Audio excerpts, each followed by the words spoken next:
Good evening. I would like to update you this evening with a shared campaign of the IDF and the GSS.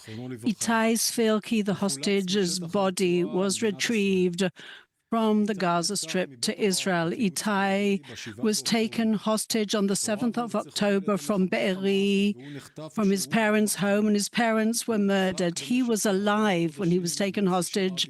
He was kept with Yossi Sharabi and Noah Algamani for 4 months. In January, we updated everyone that they were murdered in a campaign, and I'm afraid I cannot expand on this campaign in order to not endanger them. We notified their family and we extend our condolences to them and embrace them. Today, we presented to the family of the hostages the investigative inquiry results of Yagev Bushtab, Alex Danzig, Avraham Munder, Yoram Metzger, Chaim Perry, and Nadav Popplewells.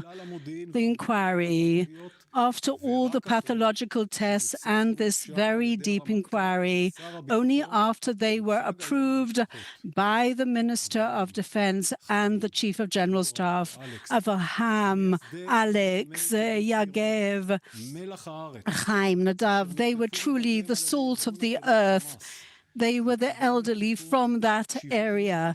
They were hostage with 72 members of the kibbutz. A third of that kibbutz were murdered or taken hostage. Yagev and Nadav were taken from another kibbutz, Nirim. There were 9 members who were killed in the October the 7th attack.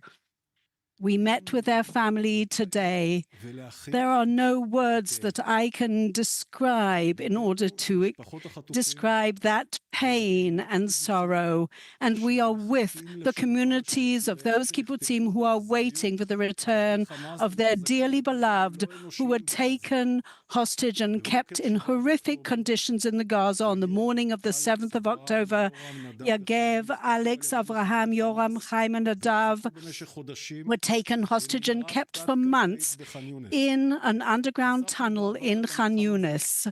Yes, we exposed that in the past. It was planned as an imprisonment incarceration center with a tiny little bathroom and kitchenette. But during December, the IDF went into Khan Yunis. And based on the evaluations, these 6 hostages were then moved to another tunnel about 4 kilometers from the Hamed neighborhood, which was a Qatar neighborhood. And as you can see in the documentation here, this is a transit tunnel that was not planned. It was 100 meters on for extensive stay. And you can see on one hand, you've got a sort of iron door and you've got sand. A person could not stand up in it. And the actual width was only that of a little mattress. There were no conditions for human beings to be kept there. We have shown in that film what we located there. We found arms, Kalashnikovs, a tiny little kind of kitchenette that they'd prepared, some preserves and bags with various forms of warfare. The terrorists, the Hamas terrorists, took them hostage in the most horrific of conditions. We're talking about people that were over 80 years old, people who were sick. They never gave them any they never met any of their medical requirements and needs, and they actually continued surviving under those terrible conditions.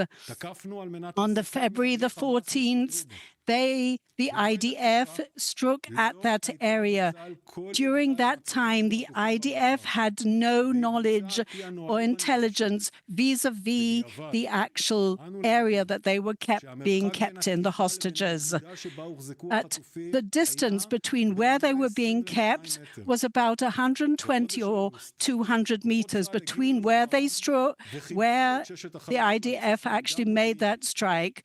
But based on the intelligence intelligence that we were given, their bodies were retrieved and brought back to Israel. Beside them, there were 6 bodies of Hamas with gunshot wounds. The hostages had gunshot wounds, but the 6 Hamas terrorists did not have gunshot wounds on them. So there were various possibilities that we were actually inquiring, investigating. We believe that because of the airstrike, the terrorists murdered the hostages. There was another possibility. It's very possible that as an after effect of the strike, they were killed, but the hostages could very possibly, after having survived, have been killed by additional Hamas terrorists. It is possible that the investigation and it determined that this was less reasonable because of the length of time until the investigation in the pathological lab. One could not unequivocally determine whether they were died because of gunshot wounds or was it because of the strike, but they have determined that they were murdered by the terrorists and then the terrorists died. Following what we have learned from the investigative inquiry, we have actually made these decisions about the various strikes of the IDF much more strict. So we have made decisions after that. We should have brought them home, but we failed in our mission. So we have decided on different directives in the future. We are making every possible effort to bring all the hostages, those who are alive and those bodies that are still there. We want to retrieve them all. The cruel Hamas terrorists who took hostage children, elderly people, adults, and kept them in cruel, inhuman conditions and shot them when they were unarmed and in such conditions. We know that those 100 hostages who are still being kept in captivity, dozens of them are still alive in these terrible conditions. Some of them need truly medical treatment. It is our moral duty to bring them home. It's incumbent upon us to bring them home. We must bring them home with every effort possible. Yoav Evan from 12 News. In the light of all the recent news, what do you actually say to the families of the hostages who claim that only a deal would be able to bring them home? We are doing everything possible to create a first-class IDF intel picture. But we also said in the past as well, we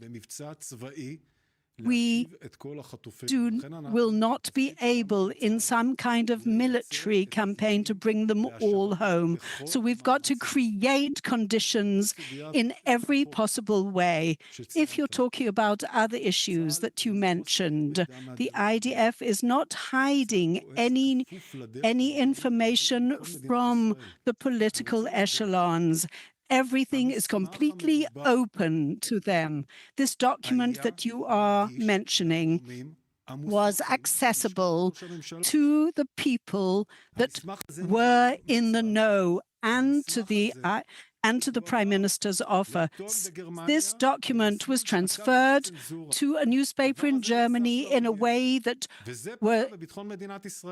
sort of overtook, one can say, perhaps, the intel and the censor. And this is very, very dangerous because it will create a situation, if that specific law that you're now talking about will be passed, then because any IDF person can actually retrieve any intelligence, and it's very simple to do, and they will bring about a situation where human lives and our combatants' lives could be endangered. So it is endangering the security of the state of Israel and, of course, the IDF soldiers. From Can 11.